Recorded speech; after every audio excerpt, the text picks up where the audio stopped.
Guys, naghahanap ba kayo ng air freshener? Oh, ito ang Clear air freshener, guys. Ayan, oh, para sa ating kotse. Ayan.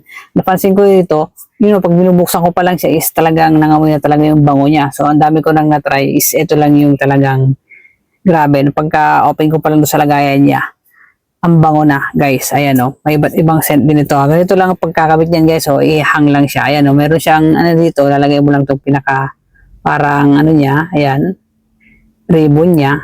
Ipasok mo lang na ganito, oh guys, yo. Meron niyang butas dito. Ayan, oh. Tapos, ayan, ganyan. Tapos, tali natin dito sa may para umalingaw sa yung bango niya, guys, di ba? Ayan, kabit natin, ha. Ito lang, guys, ha. Ayan, medyo hapon na, kaya pasensya na kayo sa ating video. Ayan, ganyan lang yan, guys, yo. Tali lang natin na ganito.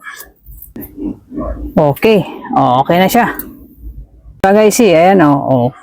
Ang bango talaga niya, oh. Okay. Ang scent nito, guys, is ocean blue. Yan, available na yan sa basket natin, iba-iba. Okay, check out na kayo. Thank you for watching, guys.